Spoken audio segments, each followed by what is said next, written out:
ఒక సామెత గుర్తొస్తుంది. ఎవడు తోముకున్న గోతిలో వాడే పడతాడు. సో, ఇది చూస్తే ఇప్పుడు అర్థమవుతుంది. ఎందుకంటే 10 మంది ఎమ్మెల్యేలతో భారీ డ్యామేజ్ గురించి మాట్లాడాలంటే నిజంగా దీనివల్ల రేవంత్ రెడ్డికి గాని, కాంగ్రెస్ పార్టీకి గాని ఒక్క నాట్ పాయింట్ కూడా ఒక లాభం జరగలేదు. లాభం జరగకపోతే జరగకపోయిందిరా నాయన. కానీ మొత్తం డ్యామేజ్ అయిపోయిన పరిస్థితి కనపడుతుంది. దేనికి చేర్చుకున్నారు? ఒకవేళ మీకు 64 సీట్లు వచ్చినాయి. ఆల్రెడీ ఒక సిపిఐ సీట్ ఆల్రెడీ మీకు అలయన్స్‌లో కాబట్టి 65 ప్లస్ మొన్న బై ఎలక్షన్‌లో వచ్చిన దాంతో ఆల్మోస్ట్ 66 ఉన్నాయి. సరే అప్పటికి వీళ్ళని చేర్చుకునే సమయానికి 65, 64 ఉన్నాయి. ఒక సిపిఐది పక్కన పెట్టినా కూడా.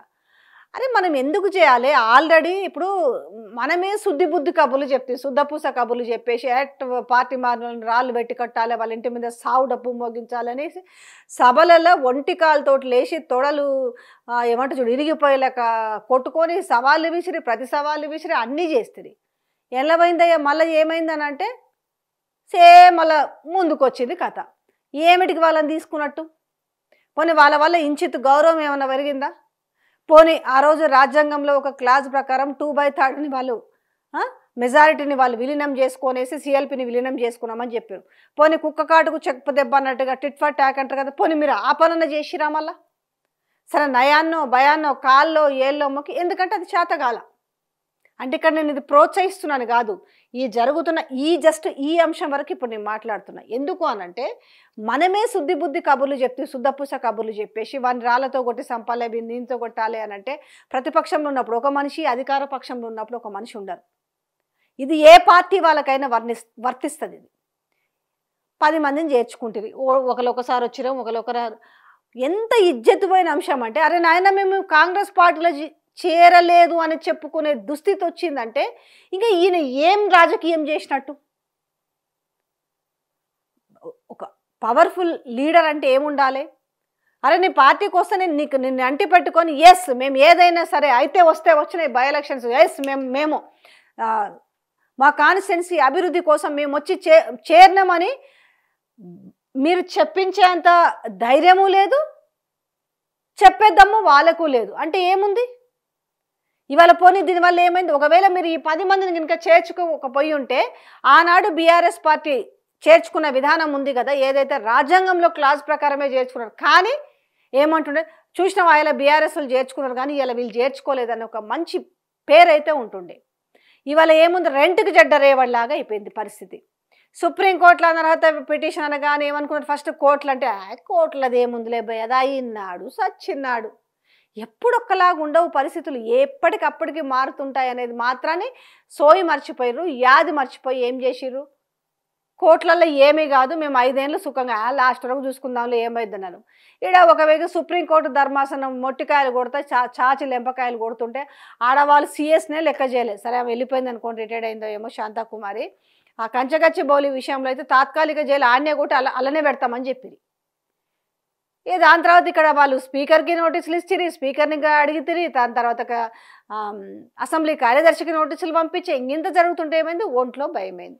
పోనీ ఏదన్నా చేసి అయితే అయింది, ఏం కాదు చలో చూసుకుందాం, మీరేం భయపడకండి, ఎస్ మేము కాంగ్రెస్లో మారినామని చెప్పమని చెప్పే ధైర్యం ఉందా?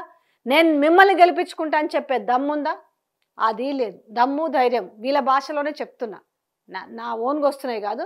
ఎందుకంటే పొద్దున్న లేస్తే దమ్ము ధైర్యం ఇట్లాంటి మాటలు చాలా వస్తుంటాయి కదా. సో ఇవాళ ఏమైంది? ఈ 10 మంది ఎమ్మెల్యేలతోటి ఏమైంది? ఇటు కాన్స్టిట్యున్సీలో ఇవాళ ఏంది పరిస్థితి? ఏడ చూసుకున్నాం మొన్న చూసిరు కదా, ఆ బండ్ల కృష్ణమోహన్ రెడ్డి కొట్టుకునే పరిస్థితికి వచ్చిందంట. ఆ మల్లూరావు ఆయనను కొట్టినట్ట, ఈయన ఆయనను కొట్టినట్ట. ప్రోటోకాల్ పాటించకుండా ఇంకెవరినో సరితా తిరుపతమ్మని ఎవరినో వాళ్ళని ఎంకరేజ్ చేస్తున్న మల్లూరావు అనేసి ఇదంతా లొల్లిలొల్లయ్యి ఆఖరికి కారులోనే పొల్లుగా కొట్టుకునే పరిస్థితి వచ్చింది. ఇట్లా ఏమైందంటే వీళ్ళకి కూడా ఈ 10 మంది ఎవరైతే ఉన్నారు ఇప్పుడు, ఈ 10 మందిలో కూడా ఒక్కరికన్నా కూడా కాన్స్టిట్యున్సీలో ఎవరన్నా ఆదరిస్తురా? ఇప్పుడు ఈ 10 మంది పరిస్థితి ఏముంది? 10 మంది పరిస్థితి క్వశ్చన్ మార్కు.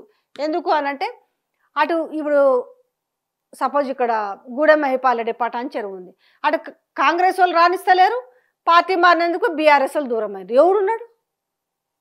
ఎవరు లేరు. ఒక సామెత మాట్లాడతాం తెలంగాణలో, ఉన్నది పోయింది ఉంచుకుంది పోయింది అనేసి. సరే ఈ మాట ఎందుకు వాడాల్సి వచ్చిందంటే వీళ్ళకి వాడాలి ఇప్పుడు ఆ మాటని. కొట్టుకుంటారు. అసలు వీళ్ళని ఎమ్మెల్యేగానే చూస్తలేరు కాన్స్టిట్యున్సీలో, అసలు వీళ్ళు ఎమ్మెల్యేలే గారనే పరిస్థితికి వచ్చింది. ఉంటుంది కదా. ఇప్పుడు ఆడ సిట్టింగ్ ఎవరైతే పోటీ చేసి ఉన్నారో వాళ్ళకి ఎట్లా కడుపు మండుతుంది కదా. ఏముంది ఇప్పుడు ఆడ? ఆఖరికి ఏమైంది? ఆ ఇజ్జత్ పోయి ఏమైంది? వాళ్ళు కూడా తొక్కలో కాంగ్రెస్ అది ఇది అని వాళ్ళు మాట్లాడి ఇప్పుడు ఏడట్లనే ఉంది. ఇప్పుడు నేను మీకు కడియం శ్రీహరి అయితేంది, బండ్ల కృష్ణమోహన్ రెడ్డి అయితేంది, జగిత్యాల జీవన్ రెడ్డి అయితేంది, తర్వాత దానం నాగేందర్ అయితేంది, ఇట్లా ఒకరారండి ఈ 10 మంది పరిస్థితి అట్లనే ఉంది. రెంటికి జడ్డ రేవడిలాగా ఉంది. పోనీ ఏమన్నా కాంగ్రెస్కి ఏమన్నా గ్రాఫ్ పెరిగిందా దీనివల్ల? ఏమైంది అంటే ఆఖరికి ఎంత డ్యామేజ్, ఘోరమైన డ్యామేజ్ అని అంటే తప్పవు, ఎట్టి పరిస్థితుల్లో బై ఎలక్షన్స్ తప్పవు. ఏముంది ఈ బై ఎలక్షన్స్లో 10 మందిలో ఒక్కటంటే ఒక్క సీట్ అన్న గెలిచే అవకాశం ఉందా? ఇప్పుడు రేపు ఈ బై ఎలక్షన్స్ వచ్చి ఇందులో కాంగ్రెస్ పార్టీ నుంచి పోటీ చేస్తే గెలిచే పరిస్థితులు ఉన్నాయా? సర్వేలు బయటకు వచ్చినాయి కదా, మొన్న కూడా చూసినాం కదా. ఇప్పటికిప్పుడు ఎలక్షన్లు వస్తే ఏం పరిస్థితి అనేసి ఎవరికన్నా మీరు చెప్పండి కామెంట్లో. ఈ 10 మంది ఎమ్మెల్యేలలో ఏ కాన్స్టిట్యున్సీలో అయినా కూడా ఓటు వేసి వాళ్ళని గెలిపించుకునేడానికి పాజిటివిటీ ఏమన్నా ఉందా? అంటే వాళ్ళు కనీసం ఇండివిజువల్గా ఆ కాన్స్టిట్యున్సీలో ఉన్న సమస్యల్ని ఏమన్నా సాల్వ్ చేసిరా?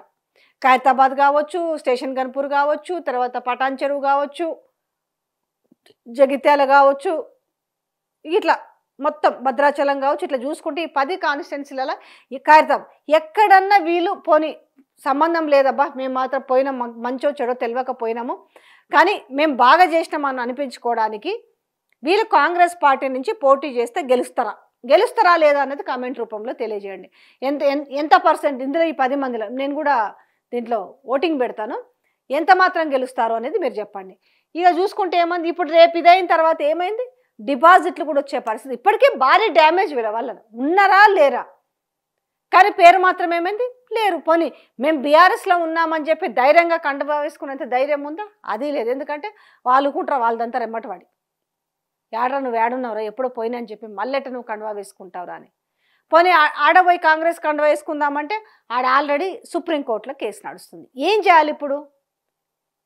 సో ఇప్పుడు ఏంది, మిగతా వాళ్ళందరూ కూడా బాగా అయిందని సంకలు గుద్దుకుంటున్నారంటే మిగతా లీడర్లు మేము ముందే చెప్పినాం చేర్చుకోవద్దని చెప్పినా వింటేనా? ఏందో అయిపోతుంది, ఏందో కూలుస్తారు, ఏందో తేలుస్తారని చెప్పి చేర్చుకుంటుంది. ఇలా పరిస్థితి ఏమైంది అనేసి రేపు బై ఎలక్షన్స్ వస్తే ఈ 10 మందిలో ఒక్కరు కూడా గెలవకపోతే రేపు పార్టీ పరిస్థితి ఏందని ఆలోచిస్తారంట. అసలు ఈ 3 ఏళ్ళు గవర్నమెంట్ ఉంటుందా? ఎవరి నోట్లో విన్న ఇదే మాట. ఎందుకు ఉండదు అని ప్రజలైతే ఇంకా 3 ఏళ్ళు ఉందా అని ప్రజలు అంటే ఎంత విరక్తి తెలుసా, ఇంకా 3 ఏళ్ళ అనే కాడ ఇక ఎవరిని పలకరించు. ఇంకా వాళ్ళకైతేనేమో కాంగ్రెస్ వాళ్ళకి అసలు 3 ఏళ్ళు ఉంటుందా, ఎందుకు ఉండదు అనేసి గుండె మీద చేసుకొని మాట్లాడేటోళ్ళు ఎవరు? ఎందుకు ఇట్లాంటి అన్ని పిచ్చి పనులు చేసి పనికొచ్చే పని అక్కడికొచ్చే పని చేస్తేనే ఇటు పార్టీల పరిస్థితి బాగలేకపోయి, పోనీ ప్రజలకు ఏమన్నా మనం ఇచ్చిన వాగ్దానాలు ఏమన్నా నెరవేర్చినామంటే అది లేకపోయి ఏమవుతుంది? ఇక ఈ 10 మంది ఎమ్మెల్యేలతోటి ఒక ఉచ్చులాగానండి మెడకి. ఇప్పుడు ఇదంతా కూడా రేవంత్ మెడకు వచ్చి మిగతా మంత్రులకు వచ్చింది ఏమీ లేదు. బాగా చెప్తా వాళ్ళ దుకాణాలు వాళ్ళు తెరుచుకుంటారు, వాళ్ళు సంపాదించుకుంటారు, అది అయిపోయింది. తర్వాత ఎట్లాగూ తెలుసు ఈ 3 ఏళ్ళన్నా మనం ఉంటామా లేవని. ఆయన కనీసం మీరు ఉండాలి అని కోరుకుంటుంది ఎవరు తెలుసా? కేసీఆర్ కోరుకుంటున్నారు. అంటే ఒక 6 నెలల ముందు ఎలక్షన్ పీరియడ్ పోయినా కూడా 2.5 ఏళ్ళు మీరు ఉండాలి, మేము ఎట్లాంటి కిరికిరి చేయం, మీరు ఖచ్చితంగా ఉండాలంటున్నారు. నాకు తెలిసి ఇప్పుడున్న పరిస్థితుల్లో ఇది కూలిపోతే బాగుండేమో అనుకుంటున్నారు వాళ్ళు కూడా. ఎందుకంటే పైసలు లేవు అని చెప్పి ఉద్యోగులకు జీతాలు లేవు, పెన్షన్లకు ఇవ్వడానికి లేవు, ఒకటా రెండా చాంతాడంతలు ఇస్తూ పైసలు లేవంటారు. సో ఈ నేపథ్యంలో మరి వీళ్ళకి కూడా మనసులు ఉందేమో, అబ్బాయి ఇది మేము భరించలేము రాని, ఇది కూలిపోయినా బాగుంటుందేమో అనుకునే పరిస్థితులు మరి వీళ్ళు కూడా ఉన్నారేమో. సో ఓవరాల్గా ఈ 10 మంది ఎమ్మెల్యేల వల్ల వీళ్ళకి ఎంత డ్యామేజ్ అంటారు రేవంత్ రెడ్డికి, అంత డ్యామేజ్ చాలా ఫేస్ చేయాల్సి వస్తుంది ఈ విషయంలో.